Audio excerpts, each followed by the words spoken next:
बिस्मिल्लाहिर्रहमानिर्रहीम। अस्सलाम वालेकुम नाज़रीन, आप यूट्यूब चैनल देख रहे हैं, मैं इमरान खान हूँ। पहले तो फजल रहमान साहब का बयान सुने जो उन्होंने स्टेटमेंट दिया है, फिर आपको बताते हैं अब क्या हो रहा है। PDM जलसे में फजल रहमान साहब के इस्टेब्लिशमेंट पर हमले हुए हैं और दोबारा उन्होंने पाकिस्तान की इस्टेब्लिशमेंट पे अटैक कर दिया है। अपोजिशन इत्तेहाद पाकिस्तान डेमोक्रेटिक मूवमेंट के सरबराह मौलाना फजल रहमान ने वज़ीर आज़म इमरान खान पर तनकीद करते हुए कहा कि तुमने कल जो कानून साजी की है उसमें पाकिस्तान की इस्टेब्लिशमेंट की मुल्की सियासत पर जो गिरफ्त है उसको और मजबूत कर दिया है।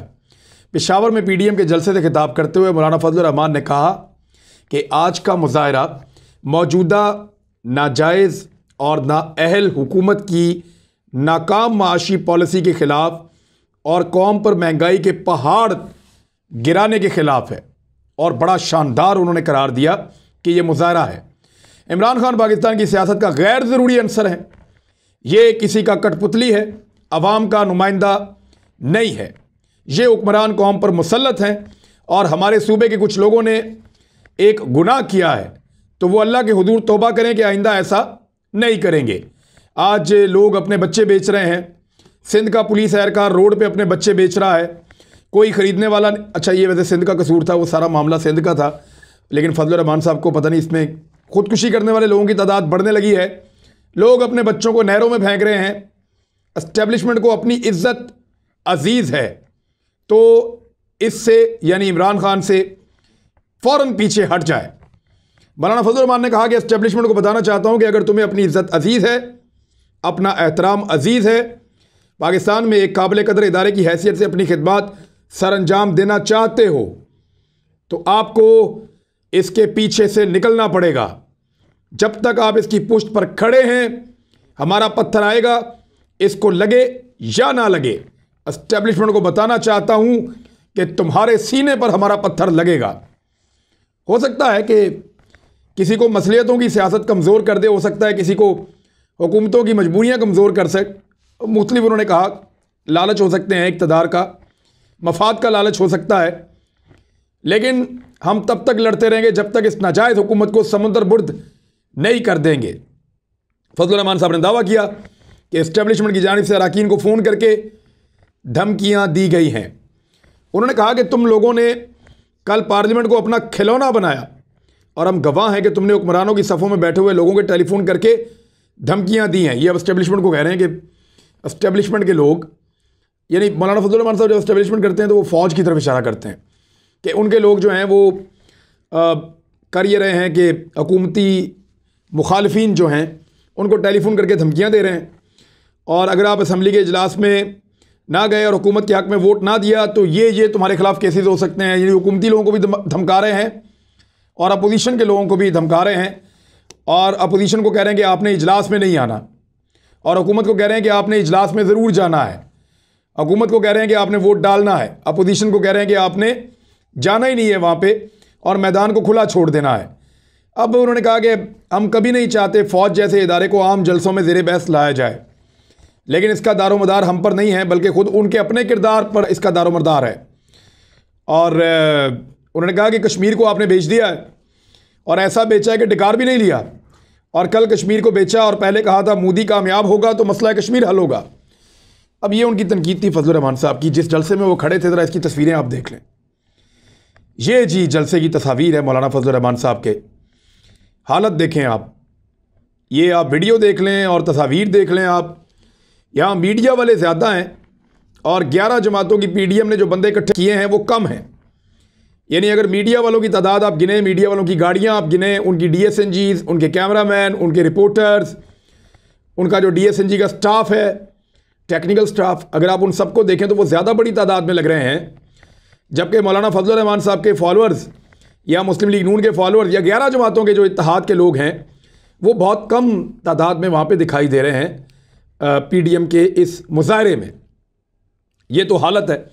अब इसके मुकाबले में आपको मैं कुछ तस्वीरें दिखाता हूँ। ये तो मौलाना फजल रहमान साहब कर रहे हैं ना, और ये उन्होंने किया है मुफ्ती महमूद मरकज़ के सामने। बहुत बड़ा पॉलिटिकल नाम पाकिस्तान में, मुफ्ती महमूद साहब का नाम भी डिबो रहे हैं ये, हालांकि उनकी बड़ी इनपुट रही है पाकिस्तान की पॉलिटिक्स में। बहरहाल वहाँ पे कोई बंदे इकट्ठे नहीं कर सकी PDM। क्यों? सवाल ये है कि अब हलफ उठाया है एक नए DG/ISI ने।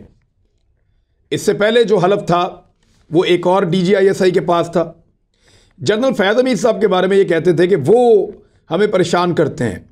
इनका क्लेम था कि असेंबली के बाहर, असेंबली के अंदर वही हैं जो चीज़ों को कंट्रोल करते हैं। ये इल्ज़ाम लगाते थे कि जनरल फैज़ साहब के जाने से पहले पहले ये कानून साजियाँ जानबूझ के करवाई गई हैं और उनका इन्फ्लुएंस और ताकत को इस्तेमाल किया गया है। ये इल्ज़ाम लगाते हैं कि हमेशा उनके रास्ते में रुकावट डाली जाती। अब तो जनरल फैज़ चले गए हैं, एक नए जनरल आ गए हैं, तो बात यह है कि असेंबली के अंदर और सेनेट के अंदर जो बंदे थे वो तो आपके अपने थे। मौलाना फजल रहमान साहब, आपके सेनेटर्स कहाँ गए थे जिस वक्त कानून साजी हो रही थी? पीपल्स पार्टी के लोग कहाँ गए थे जब कानून साजी हो रही थी? PMLN के लोग कहाँ गए थे जब कानून साजी हो रही थी? आपके लोग वहाँ से दौड़ गए। जितने इनकलाबी आपने इकट्ठे किए हैं वो वहाँ पे नहीं आए, उन्होंने हुकूमत का मुकाबला ही नहीं किया दोनों ऐवानों के अंदर, जॉइंट सेशन के अंदर भी। तो जब वो मुकाबला नहीं करेंगे तो आप हारेंगे, और जब हुकूमत मुकाबला करेगी और आप नहीं करेंगे तो फिर जीत उन्हीं की होगी, और यही हुआ। तो इसका मलबा डाल देते हैं हमेशा एस्टेब्लिशमेंट पर। और आज अगर आपके जलसे में बंदे नहीं आए तो क्या उसके पीछे भी एस्टेब्लिशमेंट है? यानी आपके जलसे में आने वाले कारकुनों को एस्टेब्लिशमेंट ने फ़ोन किया और फ़ोन करके कहा कि आपने जलसों में नहीं आना, और मुराद सईद के जलसों में आने वाले कारकुनों को एस्टेब्लिशमेंट ने फ़ोन किया और फ़ोन करके यकीनी बनाया कि आपने ज़रूर जलसों में पहुंचना है। ये तो नहीं हो सकता। यानी अब इतने बंदों को एस्टेब्लिशमेंट इतनी भी वैल्यू नहीं है कि हर वक्त यही काम करती रहे, इतनी फारिग तो नहीं है। तो मौलाना फजल रहमान साहब के जलसे के मुकाबले में 11 जमातों का जलसा और बड़ी हैवी किस्म की तकरीर, उसके मुकाबले में ये मैं आपको दिखा रहा हूँ मुराद सईद के जलसे। आप देख लें, उनका हर जलसा इससे बड़ा है, बल्कि बहुत बड़ा है। और मुराद सईद सिर्फ एक MNA के उम्मीदवार थे इमरान खान साहब की तरफ से, आजकल वफाकी वज़ीर हैं, लेकिन इमरान खान नहीं है, वो वहाँ के वज़ीर आला भी नहीं है। तो मुराद सईद के जलसे बड़े हो रहे हैं, PDM की 11 जमातों के जलसे छोटे हो रहे हैं। यहाँ से अब अंदाज़ा करें कि लोग कितना ज़्यादा भरोसा कर रहे हैं इस अपोजिशन के ऊपर। यानी ऐसा नहीं है कि लोग महंगाई से तंग नहीं हैं, लोग महंगाई से तंग हैं, बैड गवर्नेंस के मामलात भी हैं। इमरान खान साहब की हुकूमतों से सूबाई हो चाहे वफाकी हो, लोगों को मुश्किलात पेश आ रही हैं, लोगों को शिकायत हो सकती हैं, लेकिन उन शिकायत के अजाले के लिए वो अभी भी मौलाना फजल रहमान को, नवाज शरीफ को, जरदारी साहब को या दीगर पॉलिटिकल पार्टीज़ को ऑप्शन के तौर पे नहीं देख रहे। वो ये तो शिकवा कर रहे हैं कि इमरान खान साहब की हुकूमत को जो डिलीवर करना चाहिए था वो उन्होंने नहीं किया, लेकिन साथ साथ वो ये भी कह रहे हैं कि ये भी कोई ऑप्शन नहीं है। और वो नज़र आ रहा है इनके जलसों में, कहीं पे भी पब्लिक नहीं आती, कहीं पे भी लोग इकट्ठे नहीं होते। कराची में जलसा करवाया, फ्लॉप। यहाँ पेशावर में करवाया, फ्लॉप। माजी में बहुत सारे जलसे फ्लॉप हो चुके हैं। लाहौर में 11 जमातों ने मिलकर 2 महीने की तैयारी के बाद जलसा किया था, फ्लॉप, कुछ भी नहीं कर सके। तो मामला यह है कि अगर लोगों को हुकूमत से रिलीफ नहीं मिल रहा तो तब भी वो इस अपोजिशन को अपना मसीहा नहीं समझते। ये बात बड़ी क्लियर है। अपोजिशन ने दावा किया था कि वो पार्लियामेंट के अंदर और पार्लियामेंट के बाहर हर तरफ हुकूमत का रास्ता रोकेंगे और हुकूमत के रास्ते में दीवार बनेगी। पार्लियामेंट के अंदर तो अपोजिशन भाग गई, मुकाबला ही नहीं किया, और पार्लियामेंट के बाहर कारकुन ये कहता है कि खुद ये मुकाबला करते नहीं और हमें कहते हैं आगे खड़े हो जाओ, और बार बार तहरीक चलाते हैं और उससे हमें मिलता भी कुछ नहीं है। लिहाजा कारकुनों ने इनको संजीदा लेना बंद कर दिया, और जिस महंगाई पे और पेट्रोल वगैरह पे ये रो रहे हैं, लोग बहुत हद तक ये समझ गए हैं कि वो कोई लोकल मसला नहीं है, वो एक बैनुल अक़वामी मसला है। मिसाल के तौर पे यहाँ 2 ट्वीट है मेरे पास, मैं आपको पढ़ के सुना देता हूँ। ये एक ट्वीट है जी जो बाइडन का, अमरीकी सदर हैं। कोविड-19 has disrupted supply chains around the world. Now even in the midst of a historic economic recovery, Americans are facing prices that are just too high. We must pass the Build Back Better Act to lower cost for working families and help get people back to work. ये अब जो Biden कह रहे हैं कि महंगाई बहुत ज़्यादा बढ़ गई है और उसकी रीज़न है जो सप्लाई चेन्स पूरी दुनिया के अंदर मुतासर हुई है, और उसके लिए वो स्पेशल इक़दामात के लिए हमायत तलब कर रहे हैं कि वो किए जाएं ताकि लोग अपने कामों पे आ सकें और हम कंट्रोल कर सकें, लोगों को सपोर्ट कर सकें। ये जो बाइडन है, ये अमेरिका है जहाँ पे महंगाई इतनी बढ़ गई है कि उनका प्रेसिडेंट खुद एतराफ़ कर रहा है कि महंगाई वाकई बहुत ज़्यादा बढ़ गई है, इसको कंट्रोल करने के लिए स्पेशल इकदामात लेने पड़ेंगे। ये कौशिक बासु, ये इंडिया से, इनका ट्वीट आप देखें, India's WPI inflation hits 12.54%। India की जो महंगाई है उसकी शरह जाकर पहुंच गई है 12.54% तक। ये बहुत ज़्यादा है, हाईएस्ट इन 20 ईयर्स, पिछले 20 सालों में ये सबसे ज़्यादा है। But India can not be faulted for this since inflation now is global. वो कह रहे लेकिन इंडिया को इसके लिए कसूरवार नहीं कहा जा सकता। ये बंदा ज़्यादातर अपोजिशन करता है हुकूमत की, ये कौशिक बासु हैं, ये नरेंद्र मोदी के मुखालिफ हैं, लेकिन वो ये कह रहे हैं कि इंडिया में महंगाई 20 साल की सबसे ज़्यादा महंगाई है इस वक्त, 12.54% तक पहुंच गई है, लेकिन इसके लिए इंडिया को कसूरवार नहीं कहा जा सकता क्योंकि ये एक ग्लोबल मसला है, पूरी दुनिया का मसला है इस वक्त। Where India's doing worse than others. हाँ, ये बात उन्होंने कहा कि इंडिया बहुत बुरा कर रहा है इससे निपटने के लिए दूसरे मुल्कों की निस्बत। पाकिस्तान ने तो फिर भी कोई ना कोई पैकेजेस दिए हैं। पाकिस्तान ने सेल टैक्स पेट्रोल पे ज़ीरो कर दिया है, जो कभी नहीं हुआ तारीख में। इमरान खान साहब ने ज़ीरो कर दिया उसको, प्राइम मिनिस्टर ने। अब उसके ऊपर कोई मुनाफा नहीं कमा रही हुकूमत, जितने का तेल आ रहा है उतने का ही दे रहे हैं पब्लिक को।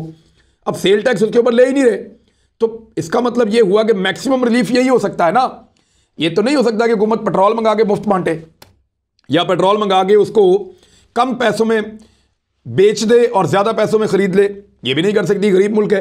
वो यही कर सकते हैं कि अपने टैक्सेस को हटा लें, तो उन्होंने अपने टैक्सेस हटा के ज़ीरो कर दिया सेल टैक्स उसके ऊपर। फिर उन्होंने कहा जी कि यहाँ पे जो गरीब हैं और जो मिडिल क्लास है वो बहुत बुरी तरह पिसी है और बहुत बुरी तरह सफ़र कर रही है इंडिया में, और बाकी मुल्कों की तरह इंडिया ने इसको डील करने की कोशिश नहीं की।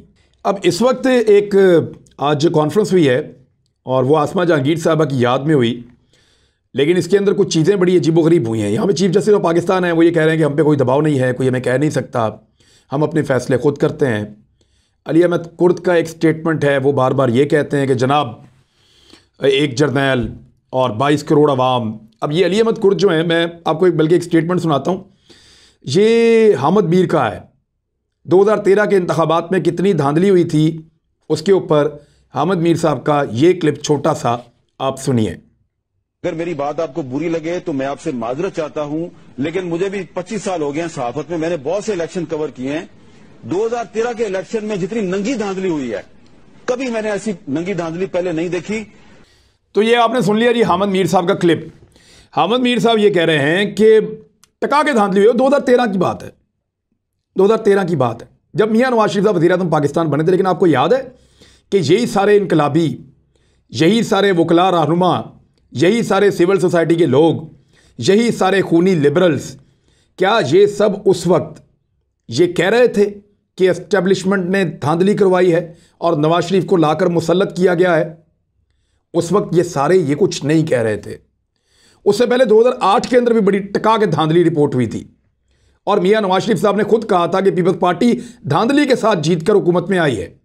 फिर उन्होंने कहा कि काफ लीग भी धांधली के साथ जीती है, वरना हम तो इक़्तिदार में आ जाते। मियां नवाज शरीफ साहब, मियां शहबाज शरीफ साहब ये खुद कहते रहे हैं।